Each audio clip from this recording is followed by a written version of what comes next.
Hello everyone, MBA ഗ്രൗണ്ടിൻ്റെ മറ്റൊരു വീഡിയോയിലേക്ക് സ്വാഗതം. ഈ ഒരു വീഡിയോ നമ്മൾ ഡിസ്കസ് ചെയ്യുന്ന പ്രീവിയസ് ഇയർ ക്വസ്റ്റ്യൻ പേപ്പറാണ്. 2023 ഫെബ്രുവരി മാസത്തിൽ നടന്ന ഫസ്റ്റ് കെമാറ്റ് എക്സാമിൻ്റെ ക്വസ്റ്റ്യൻ പേപ്പറിലെ language, English language and reading comprehension സെക്ഷനിലുള്ള ക്വസ്റ്റ്യൻസാണ് ഡിസ്കസ് ചെയ്യുന്നത്. വീഡിയോ കുറച്ച് ലെങ്തി ആയിട്ടുള്ള വീഡിയോ ആണ്. നിരവധി students previous year question paper എങ്ങനെയാണ് അസസ് ചെയ്യുന്നതെന്ന് ചോദിച്ചിരുന്നു. അപ്പം ഇത് രണ്ടു കാര്യങ്ങൾ നിങ്ങൾക്ക് ഈ ഒരു വീഡിയോയിൽ ബെനിഫിറ്റ് ചെയ്യുന്ന ഒന്ന്, നിങ്ങൾക്ക് ഈ ഇംഗ്ലീഷ് ലാംഗ്വേജ് ക്വസ്റ്റ്യൻസിൻ്റെ ഒരു പാറ്റേൺ എങ്ങനെയാണെന്നുള്ളത് ഏകദേശം ധാരണ കിട്ടും. നിങ്ങൾക്ക് ഇതിലെങ്ങനെയൊക്കെ ഇതിൻ്റെ ഒരു പ്രിപ്പറേഷൻ സ്ട്രാറ്റജി നിങ്ങൾക്ക് മനസ്സിലാകും. ഇംഗ്ലീഷിൽ ഏതൊക്കെ രീതിയിലുള്ള ഏതൊക്കെ ക്വസ്റ്റ്യൻസ് നിങ്ങൾക്ക് അപ്രോച്ച് ചെയ്യാം, ഏതൊക്കെ സ്കിപ്പ് ചെയ്യാം എന്നുള്ളൊരു പ്രിപ്പറേഷൻ സ്ട്രാറ്റജി നിങ്ങൾക്ക് മനസ്സിലാകാറുണ്ട്. നമുക്ക് കുറച്ച് പുതിയ ഏരിയാസ് മനസ്സിലാക്കാനും കുറച്ച് ടെക്നിക്സുകളും പുതിയ ലാംഗ്വേജ് റിലേറ്റഡായ കുറച്ച് കാര്യങ്ങൾ മനസ്സിലാക്കാനും നമുക്ക് പറ്റും. ഇതാണ് ഈ ഒരു വീഡിയോയിലുള്ളത്. 50 ക്വസ്റ്റ്യൻസ് ഉണ്ട്. 50 ക്വസ്റ്റ്യൻസ് എല്ലാ ക്വസ്റ്റ്യൻസും ഞാൻ ഡിസ്കസ് ചെയ്യുന്നില്ല. വളരെ ലെങ്തി ആയിട്ടുള്ള ക്വസ്റ്റ്യൻസിൻ്റെയൊക്കെ ഒരു അപ്രോച്ച് മാത്രം പറഞ്ഞ് ഞാൻ മുന്നോട്ട് പോവുകയാണ്. അത് നമുക്ക് സ്റ്റാർട്ട് ചെയ്യാം. ഇതിൽ ഫസ്റ്റ് ക്വസ്റ്റ്യൻ, ആദ്യത്തെ ഒരു കുറച്ചധികം ക്വസ്റ്റ്യൻസ് നോക്കുകയാണെങ്കിൽ ഇതെല്ലാം ഒരു റീഡിങ് കോംപ്രിഹെൻഷനാണ് ഇവിടുത്തെ ഒരു ഫോക്കസ്. അപ്പോൾ റീഡിങ് കോംപ്രിഹെൻഷൻ പലതരത്തിൽ ചോദിക്കാറുണ്ട്. അപ്പോൾ റീഡിങ് കോംപ്രിഹെൻഷൻ ഒരു തരത്തിൽ ശരിക്കും പറഞ്ഞാൽ അത് ആൻസർ ക്വസ്റ്റ്യൻ ഒരുപാട് സ്കോർ ചെയ്യാൻ പറ്റുന്ന ഒരു ടൈപ്പ് ഓഫ് ക്വസ്റ്റ്യനാണ്. സാധാരണ റീഡിങ് കോംപ്രിഹെൻഷനകത്ത് ഒരു പാരഗ്രാഫ് തന്ന ശേഷം നിരവധി ചോദ്യങ്ങൾ ചോദിക്കുക, നിരവധി മീൻസ് 4-5 ക്വസ്റ്റ്യൻസ് ചോദിക്കുക എന്നുള്ളതാണ് ഒരു സാധാരണ പാറ്റേൺ. പക്ഷേ കെമാറ്റിൽ ചില വർഷങ്ങളിൽ കാണുന്നൊരു രീതി, ഓരോ പാരഗ്രാഫും തരുന്നു, എന്നിട്ട് ഓരോ പാരഗ്രാഫിനും ഒരു ക്വസ്റ്റ്യൻ മാത്രമായിട്ട് തരുന്നു. ഇതാണ് എൻ്റെ ഒരു പാറ്റേൺ. ഇപ്പോൾ ഇവിടെ ഒന്നാമത്തെ ക്വസ്റ്റ്യൻ നോക്കുകയാണെങ്കിൽ, read the following passage and answer the question. Our real problem in India is not political, it is social എന്നല്ല പറഞ്ഞൊരു പാരഗ്രാഫ് വന്നിട്ടുണ്ട്. Which of the following statement is true എന്നാണ് ചോദിക്കുന്നത്. അഗെയിൻ ക്വസ്റ്റ്യൻ നമ്പർ 2 നോക്കുകയാണെങ്കിൽ, during the evolution of nation more culture and brotherhood was limited in geographic boundaries എന്ന് പറഞ്ഞ മറ്റൊരു different ആയിട്ട് പാരഗ്രാഫാണ്. അഗെയിൻ ക്വസ്റ്റ്യൻ 3 നോക്കുകയാണെങ്കിൽ, as soon as the light of bedroom went out there was a stirring and fluttering through the old farm buildings. അപ്പോൾ ഇതെല്ലാം separate ആയിട്ടുള്ള ഓരോ പോർഷൻസാണ്. ഇങ്ങനെ വരുമ്പോഴുള്ള ചലഞ്ച്, നമ്മളൊരു സിംഗിൾ ക്വസ്റ്റ്യൻ ആൻസർ ചെയ്യാനായിട്ട് തന്നെ നമ്മൾ ഒരുപാട് സമയമെടുക്കുകയാണ്. ഈ ഒരു പാരഗ്രാഫ് 4-5 സെൻറ്റൻസ് ഉള്ള പാരഗ്രാഫ് വായിച്ച് മനസ്സിലാക്കി ഈ ക്വസ്റ്റ്യൻ ആൻസർ ചെയ്യേണ്ടി വരുവാണ്. അപ്പോൾ വളരെ കുറച്ച് ടൈം കൺസ്യൂമിങ് ആയിട്ടുള്ളൊരു ആക്ടിവിറ്റിയാണ്. അപ്പോൾ അതുകൊണ്ട് ഈ ഒരു പാറ്റേൺ, അതായത് ഒരു പാരഗ്രാഫും ഒരു ക്വസ്റ്റ്യനും എന്ന രീതിയിൽ വരുവാണെങ്കിൽ എൻ്റെ ഒരു അഡ്വൈസ്, നിങ്ങൾ സമയത്തെ നോക്കിയിട്ട് മാത്രം നിങ്ങൾ അപ്രോച്ച് ചെയ്യുക. അപ്പം അത് ചിലപ്പോൾ നമുക്ക് ഒരുപാട് സമയം കില്ല് ചെയ്യുന്നൊരു ആക്ടിവിറ്റി ആയിട്ട് മാറാൻ സാധ്യതയുണ്ട്. അപ്പോൾ നിങ്ങൾക്ക് വേണമെങ്കിൽ മാർക്കോ റിവ്യൂ ഒക്കെ ചെയ്തിട്ട്, മാർക്കോ റിവ്യൂ എന്ന് പറഞ്ഞാൽ നിങ്ങൾക്ക് വീണ്ടും ഒന്നുകൂടെ പരിശോധിക്കാനായിട്ടുള്ളൊരു ഓപ്ഷൻ കൊടുത്തിട്ട് നിങ്ങൾക്ക് പിന്നീട് വന്ന് വീണ്ടും ചെക്ക് ചെയ്യാനൊക്കെ സമയം ഉണ്ടെങ്കിൽ ഒന്ന് ചെക്ക് ചെയ്ത് ആൻസർ ചെയ്യാനൊക്കെ ട്രൈ ചെയ്യാമെന്നാണ്. അപ്പോൾ ഇതാണ് ഇതിലെ ഒരു കാര്യം. പക്ഷെ ചില പാരഗ്രാഫുകളൊക്കെ വളരെ സിമ്പിളായിട്ട് വരാറുമുണ്ട്. അപ്പം ആ ഒരു അപ്രോച്ച് നോക്കിയിട്ട് നിങ്ങൾ ഇത് എല്ലാ ക്വസ്റ്റ്യനും തന്നെ കുറച്ച് ക്വസ്റ്റ്യൻസൊക്കെ ഒന്ന് അറ്റൻഡ് ചെയ്യാനായിട്ട് സമയം നോക്കിയിട്ടൊക്കെ ഡിവൈഡ് ചെയ്തിട്ടൊക്കെ പ്ലാൻ ചെയ്തിട്ടൊക്കെ ചെയ്യുന്നതായിരിക്കും നന്നാവാൻ തോന്നുന്നു. അപ്പം ഈ ഒരു ക്വസ്റ്റ്യൻ പേപ്പറിൽ നോക്കുവാണെങ്കിൽ, ക്വസ്റ്റ്യൻ നമ്പർ 1 മുതൽ രണ്ടാമത്തെ ക്വസ്റ്റ്യൻ, ഈ മൂന്നാമത്തെ ക്വസ്റ്റ്യൻ നോക്കുവാണെങ്കിൽ വളരെ ലെങ്തി ആയിട്ടുള്ളൊരു പാരഗ്രാഫാണ്. മൂന്നാമത്തെ ക്വസ്റ്റ്യൻ അത്രയും വലിയൊരു പാരഗ്രാഫാണ് തന്നിട്ടുള്ളത്. ഐഡൻറ്റിഫൈ ദ ഓഡ് മാൻ ഔട്ടാണ് തന്നിട്ടുള്ളത്. അപ്പോൾ അത് പാരഗ്രാഫ് വായിച്ച് നോക്കിയിട്ട് നിങ്ങളതിൻ്റെ ഒരു ആൻസറിലേക്ക് എത്തേണ്ടി വരും. അപ്പം അത് കുറച്ച് ചലഞ്ചിങ് ആയിട്ടാണ് എനിക്ക് പേഴ്സണലി ഫീൽ ചെയ്യുന്നത്. എഗെയിൻ 4ാമത്തെ ക്വസ്റ്റ്യനും മോശമല്ലാത്ത രീതിയിലുള്ള ലെങ്ത് ആയിട്ടുള്ള ക്വസ്റ്റ്യനാണ്. ഇപ്പോൾ അത് എഗെയിൻ അവിടെ ഒരു ട്രൂ ഓർ ഫോൾസ് പോലത്തെ സെൻറ്റൻസാണ് ചോദിച്ചിരിക്കുന്നത്. അപ്പോൾ അത് മനസ്സിലാക്കി എടുക്കാൻ ചിലപ്പോൾ നമുക്ക് കറക്റ്റ് ആ ലൈന് കണ്ടുപിടിക്കാൻ പറ്റുന്നുണ്ടെങ്കിൽ പെട്ടെന്ന് ഇപ്പോൾ അതിലേക്ക് എത്താൻ പറ്റും. അപ്പോൾ അങ്ങനെ കെയർഫുള്ളായിട്ട് നോക്കി ഒരുപാട് സമയം കളയാത്ത രീതിയിൽ നിങ്ങൾ ആൻസർ ചെയ്യാമെന്നുള്ളതാണ് പറയുക. 6ാമത്തെ ക്വസ്റ്റ്യനൊക്കെ ഡിഫറെൻറ്റ് പാരഗ്രാഫാണ്. എഗെയിൻ 7ാമതൊരു ക്വസ്റ്റ്യൻ, 9ാമത്തെ ക്വസ്റ്റ്യൻ. അപ്പോൾ വീണ്ടും ഇങ്ങനത്തെ ഈ ഒരു പാറ്റേണിൽ ക്വസ്റ്റ്യൻ കഴിഞ്ഞൊരു ഫെബ്രുവരി കെമാറ്റ് എടുത്ത് നോക്കുകയാണെങ്കിൽ, അതൊരു ആദ്യത്തെ 20 ക്വസ്റ്റ്യനും റീഡ് ദ 12ാമത്തെ question, read the following passage and answer the question ആണ് ദ ക്വസ്റ്റ്യൻ. 15ാമത്തെ 13ാമത്തെ ക്വസ്റ്റ്യൻ സിമിലർ ആയിട്ടുള്ള രീതിയിലാണ്. 15ാമത്തെ ക്വസ്റ്റ്യനും read the following passage and answer the question മറ്റ് സിമിലർ ആയിട്ടുള്ള പാറ്റേണിലാണ്. ഈ 16ാമത്തെ ക്വസ്റ്റ്യൻ ഇതുപോലെ തന്നെ റീഡിങ് ദ പാരഗ്രാഫാണ്. ആദ്യത്തെ 20 ക്വസ്റ്റ്യൻസ് ഇങ്ങനെ തന്നെയായിരുന്നു. അപ്പോൾ ഇത്രയുമാണ് ഈ റീഡിങ് കോംപ്രിഹെൻഷൻ്റെ ഒരു അപ്രോച്ച് ഞാൻ പറയുന്നത്. മറിച്ച് റീഡിങ് കോംപ്രിഹെൻഷൻ ഒരു പാരഗ്രാഫ് തന്നിട്ട് അതിനോട് സബ്സിഡറി ആയിട്ട് 3-4-5 ക്വസ്റ്റ്യൻസ് ചോദിക്കുകയാണെങ്കിൽ അത് നിങ്ങൾക്ക് കുറച്ചുകൂടെ എന്താ പറയുക, പൈസ വസൂൽ ഗെയിം അല്ലെങ്കിൽ കുറച്ചുകൂടി ലാഭകരമായിട്ടുള്ള ഒരു ആക്ടിവിറ്റി ആയിട്ടാണ് എനിക്ക് തോന്നുന്നത്. അപ്പോൾ ഇങ്ങനെ ഓരോ പാരഗ്രാഫും തന്നു ചെയ്യുമ്പോൾ അത് ഒരുപാട് ടൈം കൺസ്യൂം ചെയ്യുന്നു എന്നാണ് മനസ്സിലാക്കേണ്ടത്.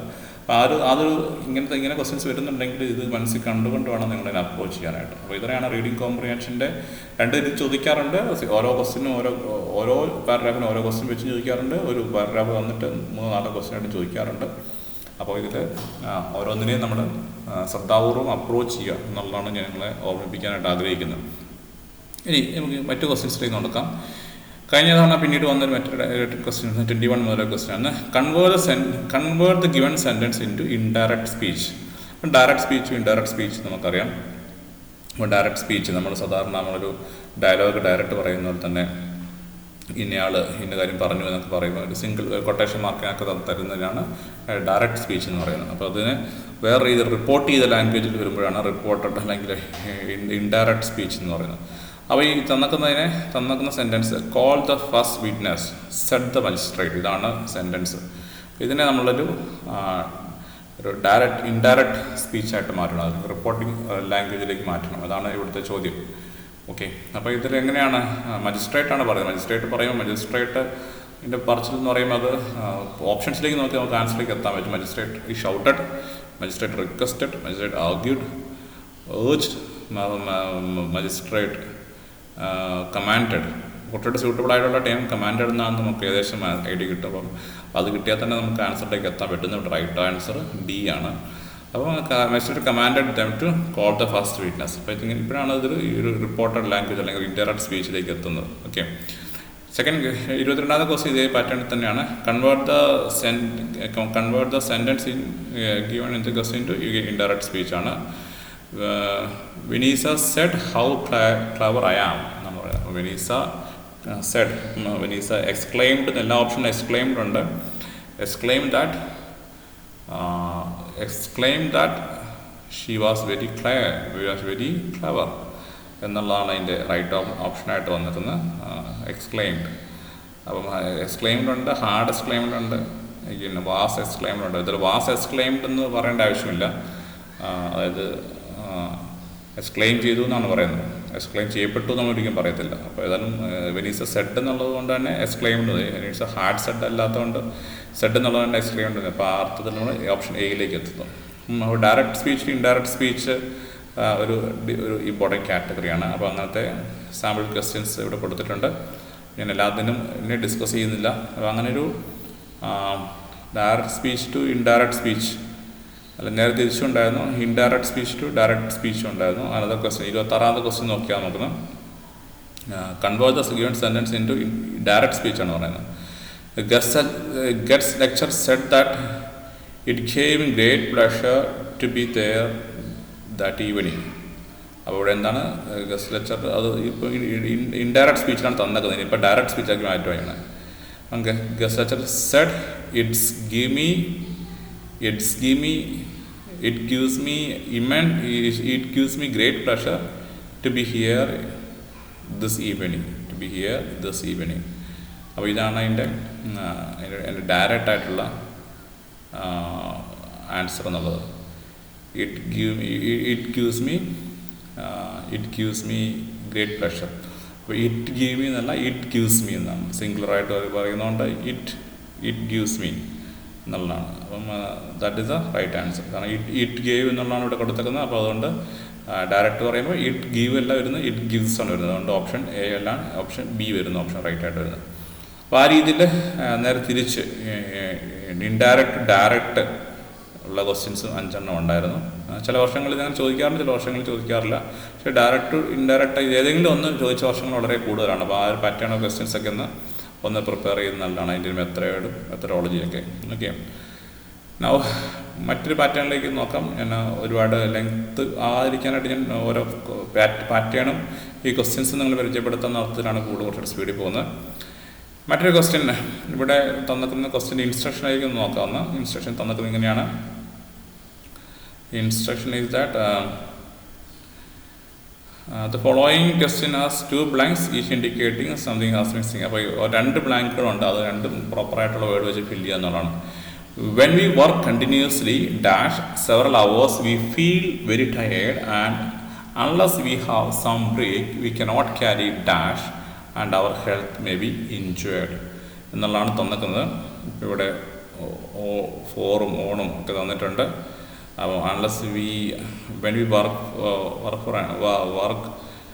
Continuously four several years four several hours, 4 എന്നുള്ള അവിടെ സ്യൂട്ടബിൾ ആകുന്നുണ്ട്, കുഴപ്പമില്ല. അപ്പോൾ കണ്ടിന്യൂസ്ലി ഓൺ സെവറൽ അവേഴ്സ് ആണ് എനിക്ക് പറയാറില്ല, 4 ആണ് എപ്പോഴും നമ്മളങ്ങനെ അവേഴ്സിനെ കൂട്ടി വരുമ്പോൾ കണ്ടിന്യൂസ്ലി ഓവറും വരാറില്ല, 4 ആണ് അവർ ചൂസ് ചെയ്യുക. അപ്പം ഇനിയിപ്പോൾ എ ആണോ സി ആണോ എന്ന് അറിയാനായിട്ട് നമുക്ക് സെക്കൻഡ് ഓപ്ഷൻ നോക്കാം. വി കനോട്ട് ക്യാരി ഓവർ അതോ വി കനോട്ട് ക്യാരി ഓൺ ആണ്. വി കനോട്ട് ക്യാരി ഓൺ നമുക്കറിയാം, ക്യാരി ഓൺ യുവർ ബിസിനസ് അല്ല, ക്യാരി ഓൺ യുവർ വർക്ക് എന്ന് പോലെ കണ്ടിന്യൂ ചെയ്യുന്ന അർത്ഥത്തിൽ വി കനോട്ട് ക്യാരി ഓൺ എന്നാണ്. ക്യാരി ഓൺ എന്നുള്ളതാണ് റൈറ്റ് ആയിട്ടുള്ള ഫ്രേസ്. അപ്പോൾ അതുകൊണ്ട് എ ആൻസറായി മാറുന്നു. ഓക്കെ, അപ്പോൾ ഇതേ അർത്ഥത്തിൽ അടുത്തൊരു ക്വസ്റ്റ്യൻ നോക്കുകയാണെങ്കിലും ഇതുപോലെ തന്നെ നമുക്ക് ബേസിക്കലി ചിലപ്പം ആർട്ടിക്കിളൊക്കെ ആകും. ആർട്ടിക്കിൾ എന്ന് പറഞ്ഞാൽ ആർട്ടിക്കിൾസ് എ ആൻഡ് ദ ഇതൊക്കെയാണ് ആർട്ടിക്കിൾസ് വരുന്നത്. അങ്ങനെ ഫില്ലിങ് ചെയ്യുന്നതാകും, അല്ല ഗ്രാമാറ്റിക്കലായിട്ടുള്ള കറക്ഷൻസ് ഒക്കെ ആകുമ്പോൾ അങ്ങനെ 2 ലൈൻസുകൾ മിക്സ് ചെയ്തിട്ട് 2 പോർഷൻസ് മിക്സ് ചെയ്തിട്ടുണ്ട്. അപ്പോൾ രണ്ടും സ്യൂട്ടബിൾ ആയിട്ടുള്ള രീതിയിൽ ഏതാണ് വരുന്നത് അത് നോക്കി ആൻസർ ചെയ്യാമെന്നുള്ളതാണ് ഇവിടെ കൊണ്ട് ഉദ്ദേശിക്കുന്നത്. ഓക്കെ, അടുത്ത question 32nd question similar question ആണ്, സിമിലർ പാറ്റേൺ ആണ്. A man who cannot laugh fails to attract friends that is correct. 2 എന്നുള്ളതാണ് അവിടെ വരിക. And grows pessimist and deprives himself of. Okay, അവിടെ ഓഫ് എന്നുള്ളതാണ്, ഹിംസെൽഫ് ഓഫ്, ഡിപ്രൈസ് ഓഫ് എന്നുള്ള രീതിയിൽ വരുമ്പോൾ ഡിപ്രൈസ് himself of. So this is another category. മറ്റ് 5 ക്വസ്റ്റ്യൻസോ ഇങ്ങനെയൊരു ബെസ്റ്റ് ഫിറ്റ് കണ്ടുപിടിക്കണമായിരുന്നു. അപ്പോൾ ഇതായിരുന്നു അടുത്തൊരു 5 ക്വസ്റ്റ്യൻ കഴിഞ്ഞ പ്രീവിയസ് ഇയർ ക്വസ്റ്റ്യൻസ് പേപ്പർ നോക്കുകയാണെങ്കിൽ ഉണ്ടായിരുന്നത്. ഇനി 36 മുതൽ മറ്റൊരു പാറ്റേൺ ക്വസ്റ്റ്യൻ ആയിരുന്നു ഉണ്ടായിരുന്നത്. ഇവിടെ look at the italics part of the sentence below the sentence are given in some possible substitution for italics part. If one of them is better than italics part, indicate your response against the corresponding letter. If none of them substitution improve the sentence, indicate no improvement as your response. ഇവിടെ ചോദ്യം തന്നിക്കുന്ന ഒരു സെൻറ്റൻസിനകത്ത് ഒരു line, ഒരു word italics തന്നിട്ടുണ്ട്, അല്ലെങ്കിൽ ഏതാനും വാക്കുകൾ italics തന്നിട്ടുണ്ടാവും. അപ്പോൾ അതിനേക്കാൾ ബെറ്റർ ആയിട്ടുള്ള വാക്കുകൾ ഓപ്ഷൻസിലുണ്ടെങ്കിൽ നിങ്ങൾ അത് കണ്ടുപിടിക്കുക. ഇനി ABCക്കകത്തും ബെറ്റർ ആയിട്ട് ഇല്ലെങ്കിൽ ഓപ്ഷൻ ഡി ചൂസ് ചെയ്യുക, നോ ഇമ്പ്രൂവ്മെൻറ്റ്. അതായത് ഇപ്പോൾ ഉള്ളതാണ് ഏറ്റവും പെർഫെക്റ്റ്, ഇമ്പ്രൂവ്മെൻറ്റ് ആവശ്യമില്ല എന്നർത്ഥത്തിൽ. അപ്പോൾ നമുക്ക് ഒരു ക്വസ്റ്റ്യൻ എടുത്ത് നോക്കാം. 36ാമത്തെ ക്വസ്റ്റ്യൻ എടുത്ത് നോക്കാം. The rose is sweet of all flowers. അപ്പം അതിൻ്റെ റീപ്ലേസ്മെൻ്റ് ആയിട്ട് ഇവിടെ ഇറ്റാലിക്സ് തന്നിക്കുന്ന വാക്ക് ദ ആണ്. അപ്പം a rose is the sweetest. അപ്പോൾ a rose is the sweetest എന്നാണ് ഒരിക്കലും പറയത്തില്ല. ആൻ റോസിന് തീരെ പറയത്തില്ല. ഓക്കെ, ആൻ എന്നുള്ളത് അറിയാം, നമ്മൾ ആൽഫബറ്റ് ഇങ്ങനെ വവൽസിനോട് ചേർത്താണ് ആന് പറയാം, AEIOU ചേർത്താണ് വവൽ പറയാം. All roses is the sweetest. All ഒരിക്കലും പറയത്തില്ല. ഓൾ റോസസ് പറയുന്നത് ഓൾ റോസസ് എന്നൊക്കെ പറയും നമ്മൾ. അപ്പോൾ ഇവിടെ റോസ് എന്നുള്ളത് ഉള്ള ആ ഒരു ഇതിന് വാക്കിനെ ഒരു ആർട്ടിക്കിൾ വെച്ച് ദ എന്നുള്ളത് തന്നെയാണ് സ്യൂട്ടബിൾ. അതുകൊണ്ട് ഓപ്ഷൻ ഡി ശരിയായിട്ട് വരുന്നു. ഓക്കെ, മറ്റൊരു ക്വസ്റ്റ്യൻ കൂടെ നോക്കാം ഈ പാട്ടിൽ തന്നെ. 37ാമത്തെ question. I had the late lunch today. I had the late lunch today എന്നാണ്. I had the late lunch today. അപ്പോൾ ഇതിൻ്റെ ബെറ്റർ ആയിട്ടുള്ള ലെൻസ് നോക്കാം. ഹാഡ് ദ ലേറ്റ് ലഞ്ച് എന്നുള്ളതാണ് മാറ്റി എഴുതിയിരിക്കുന്നത്. അപ്പോൾ ഒന്ന് വായിച്ച് നോക്കാം. എ ആണ് ഓപ്ഷനെങ്കിൽ I have the late lunch എന്നാണ് ഒരു option. I have the late lunch today എന്നായി മാറും. അത് വലിയൊരു മാറ്റം തോന്നില്ല, അത് ബെറ്ററായിട്ട് തോന്നില്ല. അടുത്ത ഓപ്ഷൻ എന്ന് I had A late lunch today. That sounds better.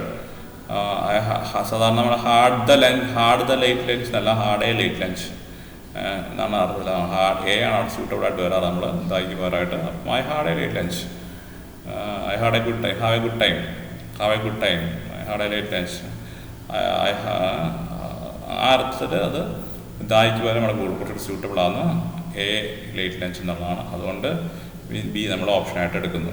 Okay, so similarly 38 question നോക്കുകയാണെങ്കിൽ അതിൽ what cannot be cured must be endured എന്നാണ്. അപ്പോൾ അവിടെ വിച്ചും വൈലും ഹൂമാണ് നോക്കുന്നത്. അപ്പോൾ വിച്ചും വൈലും ഹൂമും ഒന്നും അവിടെ സ്യൂട്ടാകുന്നില്ല. അപ്പോൾ അവിടെ ഇത് തന്നെയാണ് ഓപ്ഷൻ ഡി തന്നെയാണ് ബെറ്റർ ആയിട്ടുള്ളത്. അപ്പോൾ അങ്ങനത്തെ ഒരു 4 ക്വസ്റ്റ്യൻസും കൂടി ഉണ്ടായിരുന്നു. അതാണ് 5 ക്വസ്റ്റ്യൻസ് ആണ് അടുത്തൊരു പാറ്റേൺ ഉണ്ടായിരുന്നത്. ക്വസ്റ്റ്യൻ നമ്പർ 41 മുതൽ കഴിഞ്ഞ വർഷം നോക്കുകയാണെങ്കിൽ മറ്റൊരു പാറ്റേൺ ആയിട്ടാണ് പോകുന്നത്. Following question sentence divide into 4 parts, rearrange the proper sequence. അപ്പം ഒരു 4 സെൻറ്റൻസുകൾ തന്നിട്ടുണ്ട്. ആ സെൻറ്റൻസുകളെ പ്രോപ്പറായിട്ടൊന്ന് അറേഞ്ച് ചെയ്ത് ഒരു കംപ്ലീറ്റ്, അതായത് ഒരു സെൻറ്റൻസിന് 4 ഭാഗങ്ങൾ തന്നിട്ടുണ്ട്. ABCD എന്ന് പറഞ്ഞാൽ 4 സെൻറ്റൻസിന് 4 ഭാഗങ്ങൾ തന്നിട്ടുണ്ട്. അതിനെ ഒരു പ്രോപ്പറായിട്ടൊരു അർത്ഥം വരുന്ന രീതിയിൽ പെർഫെക്റ്റ് സെൻറ്റൻസ് ആക്കി ഓർഡറിൽ പറയാമെന്നുള്ളതാണ് ഉദ്ദേശിക്കുന്നത്. ഓക്കെ, അപ്പോൾ നമ്മുടെ Subhash Chandra Bose died before who fought and sacrificed his life for the freedom of the country.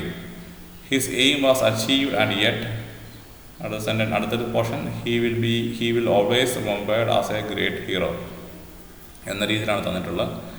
അപ്പം എഗെയിൻ സുഭാഷ് ചന്ദ്രബോസ് സ്റ്റാർട്ട് ചെയ്യുകയാണെങ്കിൽ സുഭാഷ് ചന്ദ്രബോസ് ഡൈഡ് ബിഫോർ, പിന്നെ ഉള്ളത് ബിഫോർ കഴിഞ്ഞാൽ എന്താണ് കംപ്ലീറ്റ് ചെയ്യാനായിട്ട് കിടക്കുകയാണ്. ഡൈഡ് ബിഫോർ, പിന്നെ അഗെയിൻ എന്തിനു മുമ്പാണ് മരിച്ചത്, അടുത്ത സൂട്ടാവുന്ന ഹിസ് എയിം വാസ് അച്ചീവ്ഡ്, അദ്ദേഹത്തിൻ്റെ എയിം അച്ചീവ് ആയതിനു മുമ്പ് എടുത്തത്. എയിം എന്ന് പറഞ്ഞാൽ രാജ്യത്തിന് സ്വാതന്ത്ര്യമായിരുന്നു, അതിന് മുമ്പ് അദ്ദേഹം മരിച്ചു എന്ന് നമുക്കറിയാം. Subhash Chandra Bose died before his aim was achieved and yet നമ്മൾ അടുത്ത് വരുന്നത്, എന്നാലും അദ്ദേഹം he will always remembered as a great hero who fought. ഏറ്റവും വീണ്ടും ഹൂ ഫോട്ട് എന്ന് പറയേണ്ട ആവശ്യമില്ല.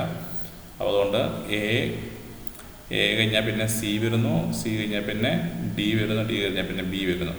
ഈ ഓർഡറിലാണ് അതിൻ്റെ സെൻറ്റൻസിനെ കംപ്ലീറ്റ് ആയിട്ട് മാറ്റുക. അപ്പം ഇങ്ങനത്തെ 5 ക്വസ്റ്റ്യൻസും കൂടെ കഴിഞ്ഞ വർഷത്തെ ക്വസ്റ്റ്യൻ പേപ്പർ പാറ്റേൺ ഉണ്ടായിരുന്നു. ആൻഡ് ഈ പോർഷനിൽ ലാസ്റ്റ് 5 സെഗ്മെൻറ്റുകളും കൂടെ നോക്കാം. ലാസ്റ്റ് 5 കാറ്റഗറീസ് ക്വസ്റ്റ്യൻസും കൂടെ നോക്കാം. അപ്പോൾ ഇവിടെ അടുത്ത ഒരു പ്രിഫറബിൾ ക്വസ്റ്റ്യൻ ആണ്, the following section some sentence are given which are on the same theme, decide which sentence is most preferred with respect to grammar, meaning, usage and suitable in form writing English. അപ്പോൾ ഇതിൽ കുറച്ചുകൂടെ ഏറ്റവും ഗ്രാമാറ്റിക്കിലേക്ക് കുറച്ചുകൂടെ പ്രോപ്പറാകുന്ന suitable ആകുന്ന sentence ഏതാണെന്നാണ് ചോദിക്കുന്നത്. വളരെ similar ആയിട്ടുള്ള സെൻറ്റൻസുകളൊക്കെ തന്നിരിക്കുന്നത്. I am not able to understand your conduct which have been described to myself as very peculiar എന്നാണ് എഴുതിയിരിക്കുന്നത്. അപ്പോൾ ഇവിടെ again I am not able to understand എന്നുള്ള രീതിയിൽ തന്നെയാണ് അത് എഴുതിക്കുക. അഗെയിൻ അടുത്ത third sentence I am not able to understands എന്നാണ് എഴുതിയിരിക്കുന്നത്. അപ്പോൾ അതായത് ഒരിക്കലും I am not able to കഴിഞ്ഞ് പിന്നെ അണ്ടർസ്റ്റാൻഡ്സ് നമ്മൾ ചേർക്കത്തില്ല, അണ്ടർസ്റ്റാൻഡാണ് വരിക. ഓക്കെ, അപ്പോൾ അതുകൊണ്ട് സി ഒരിക്കലും ആകത്തില്ല. I myself not able to understand conduct, അത് എഗെയിൻ വീണ്ടും അത് മുളച്ച് കിട്ടി എഴുതിയിരിക്കുകയാണ്. അപ്പം പെട്ടെന്ന് എയോ ബിയോ എന്നുള്ള രീതിയിലേക്ക് വരാം. പക്ഷേ അവിടെ കുറച്ചുകൂടെ യുവർ കണ്ടക്ട് ഹാസ് ബീൻ, കണ്ടക്റ്റിൻ്റെ ഒരു സിംഗുലർ ഫോമായിട്ട് ഹാബീൻ, കണ്ടക്ട് ഹാബീൻ എന്നുള്ള രീതിയിൽ എഴുതേണ്ട ആവശ്യം വരുന്നില്ല. കണ്ടക്ട് എന്നുള്ള സിംഗുലറായിട്ട് എഴുതി കണ്ടക്ട് ഹാസ് ബീൻ എന്നുള്ളതാണ് കുറച്ചുകൂടെ പ്രോപ്പറായിട്ട് സ്യൂട്ടബിൾ ആകുന്നത്. അതുകൊണ്ട് ഓപ്ഷൻ എ നമ്മൾ റൈറ്റ് ആൻസറായിട്ട് തിരഞ്ഞെടുക്കുന്നു. ബിക്കോസ് ഇറ്റ് ഈസ് ഹാബീൻ എന്നുള്ളതാണ്, ഹാസ്ബീൻ എന്നുള്ളതാണ് സ്യൂട്ടബിൾ ആണ് ഹാബീനേക്കാളും. കാരണം യുവർ കണ്ടക്ട് നിങ്ങളുടെ പെരുമാറ്റം ഒരു സിംഗുലർ ഒരു എന്നുള്ള അർത്ഥത്തിലാണ് അതിനെ കാണേണ്ടത്. അപ്പം ഇങ്ങനത്തെ ഏതാനും ക്വസ്റ്റ്യൻസും കൂടെ 5 ക്വസ്റ്റ്യൻസും കൂടെ ആയിട്ട് 50 ക്വസ്റ്റ്യൻസ് ആയിട്ടാണ് ഈ ഒരു സെഗ്മെൻറ്റിൽ ഉണ്ടായിരുന്നത്. ഇത്രയാണ് ഈ ഒരു ലാംഗ്വേജ് ഇൻഗ്രീഡിയൻറ്റ് പാഷൻ്റെ കഴിഞ്ഞ വർഷത്തെ ക്വസ്റ്റ്യൻസിൻ്റെ ഹൈലൈറ്റ്സ്. അഗെയിൻ നമുക്ക് മറ്റൊരു വീഡിയോയിൽ നമുക്ക് മറ്റൊരു സെഗ്മെൻറ്റ് നോക്കാം, മറ്റു സെഗ്മെൻറ്റിലെ പ്രീവിയസ് ഇയർ ക്വസ്റ്റ്യൻസ് ഒക്കെ നോക്കാം. അപ്പം ഇംഗ്ലീഷ് ലാംഗ്വേജിനെ പറ്റി ഒരു ധാരണ കിട്ടിയെന്ന് വിചാരിക്കുന്നു. അപ്പോൾ ഇത് എല്ലാ വർഷവും ഈ ഒരു പാറ്റേൺ ഒന്നുമല്ല. ചില വർഷങ്ങളിൽ ഓപ്പോസിറ്റ് വേർഡ്സുകൾ ചോദിച്ച വർഷങ്ങളുണ്ട്, ചില വർഷങ്ങളിൽ സിമിലർ ആയിട്ടുള്ള വേർഡ്സുകൾ ചോദിച്ച വർഷങ്ങളുണ്ട്, ചില വർഷങ്ങളിൽ അങ്ങനെ സ്പെല്ലിംഗ് മിസ്റ്റേക്കുകൾ തന്നിക്കുന്ന വാക്കിനകത്ത് 4 സെൻറ്റൻസ് വാക്കുകൾ തന്നിട്ടുണ്ടാവും. ആ വാക്കുകളുടെ സ്പെല്ലിംഗ് മിസ്റ്റേക്കുള്ള വാക്കുകൾ ഏതാണെന്ന് കണ്ടുപിടിക്കാനായിട്ട് പറഞ്ഞിട്ടുണ്ട്. ചില വർഷങ്ങളിൽ ഒരു സെൻറ്റൻസ് വന്നു അതിനോട് സിമിലർ ആയിട്ടുള്ള അർത്ഥം ചോദിക്കുന്ന വർഷങ്ങൾ ടൈപ്പ് ഓഫ് ക്വസ്റ്റ്യൻസ് വന്നിട്ടുണ്ട്. എഗെയിൻ മറ്റു ചില വർഷങ്ങളിൽ എഗെയിൻ ഈ സിമിലർ ആയിട്ടുള്ള ലാംഗ്വേജിലെ എററുകൾ, ഗ്രാമാറ്റിക്കൽ എററുകളോ അല്ലെങ്കിൽ ആനും എയും ദായൊക്കെ ഉപയോഗിക്കുന്നതിലുള്ള യൂസ് ചെയ്തിട്ടുള്ള എററുകളൊക്കെ കണ്ടുപിടിക്കാനായിട്ടുള്ള ടൈപ്പ് ക്വസ്റ്റ്യൻസ് ഒക്കെ വന്നിട്ടുണ്ട്. ഇങ്ങനെ ഡിഫറെൻറ്റ് പാറ്റേണിലെ ക്വസ്റ്റ്യൻസും പ്രീവിയസ് ഇയറിൽ ചോദിച്ചിട്ടുണ്ട്. അപ്പോൾ ഇത് തന്നെയായാലും ഇത്തരം ഇംഗ്ലീഷ് പാർട്ടിൽ നിന്ന് പ്രിപ്പയർ ആയിട്ടിരിക്കുക. വീണ്ടും മറ്റൊരു വീഡിയോ കാണാം. Till then all of you take care, stay safe, by.